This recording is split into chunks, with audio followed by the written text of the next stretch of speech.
Hi, I'm Joni Patry, and welcome to my YouTube channel.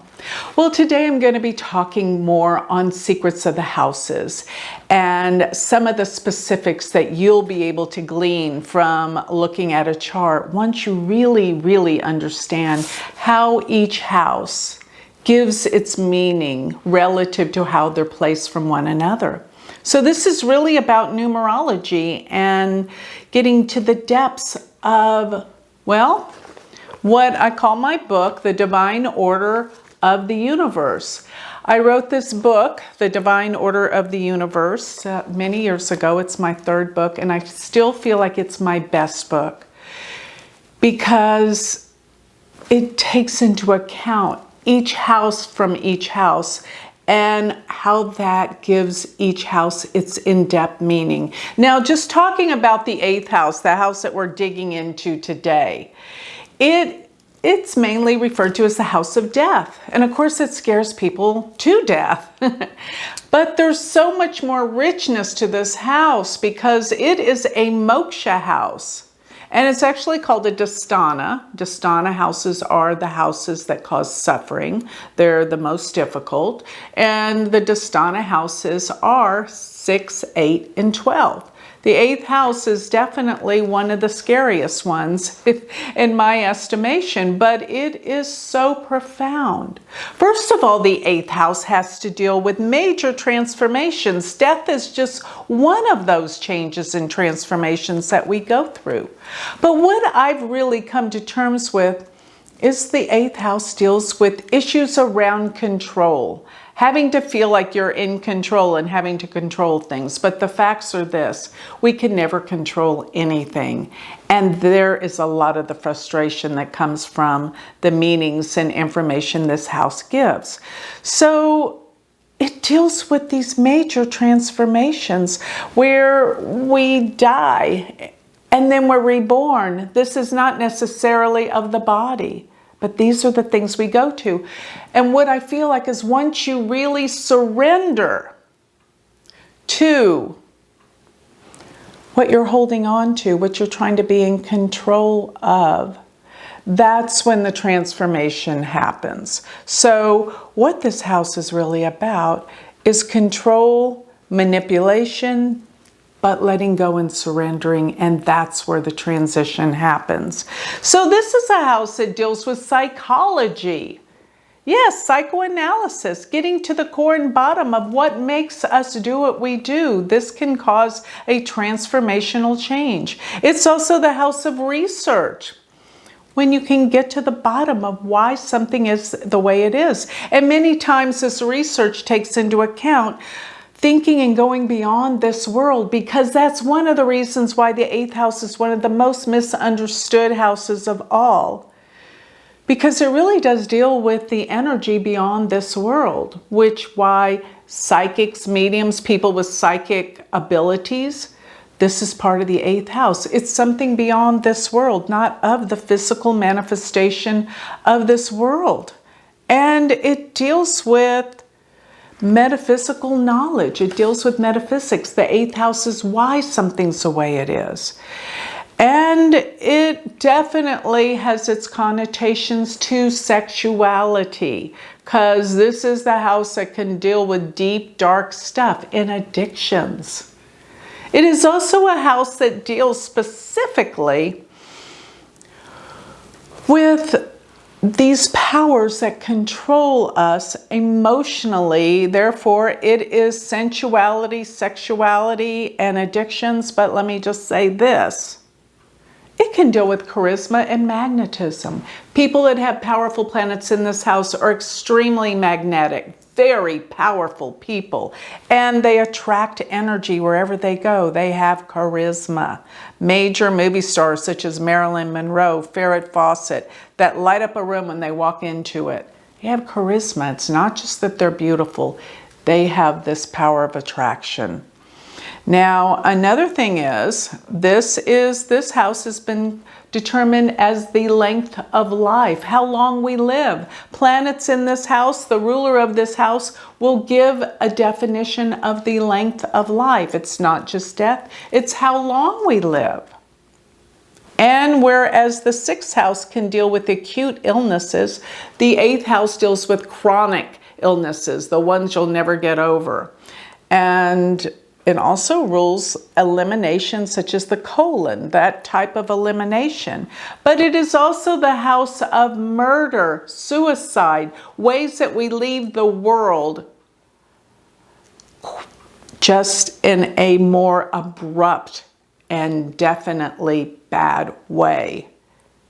But on the positive side, this house can deal with major transformational positive changes and the metaphysical sciences, but it also deals with inheritance. So it deals with money that we share with other people. But here's where the house-to-house thing happens. Remember, any house that is second to one house is going to be where you either receive money or gains from the previous house. So in other words, since the second house deals with money, then the second to any house will give money from the previous house. So what am I talking about? The 8th house is the second house from the 7th, meaning your spouse's money. This will determine whether your husband, your spouse is good with money, whether he'll be rich, whether he'll be a spendthrift, by planets in the 8th house. Let's say you have Jupiter, Rahu, Moon in the 8th house. Chances are, let's say it's in Cancer. Exalted Jupiter with the Moon, Rahu in the 8th house, your husband will be very rich. You'll marry a very wealthy man. That's the meaning that you can get that's specific to the 8th house that you may not know. It's your husband's money and finances.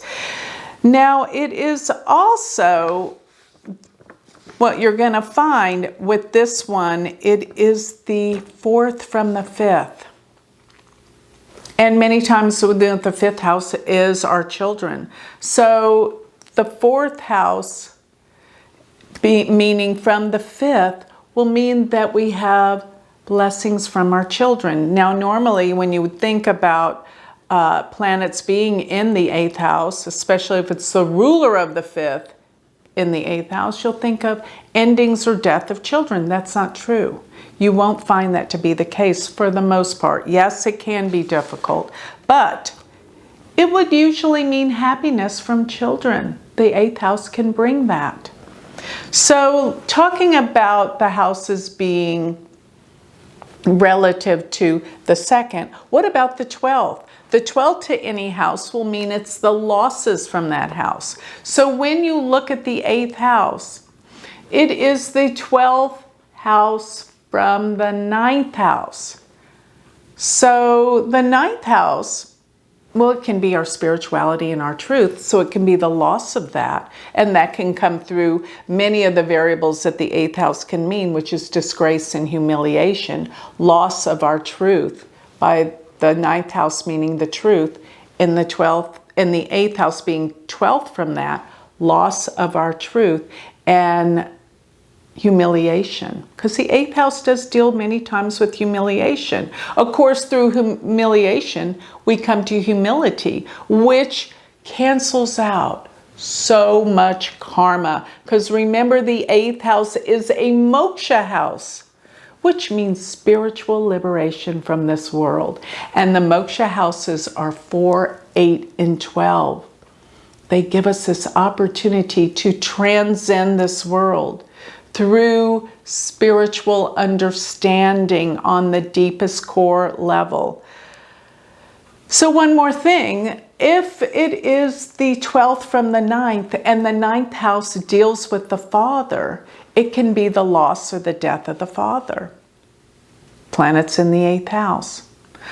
Also, it could be disgrace through the father, since losses from the father and being in the 8th house. But that many times you will find malefic planets transiting through the 8th house. You know someone may pass away. But usually it's the father, because it is the 12th from the 9th house. In Vedic astrology, we look at the 9th house as the father, not the 10th.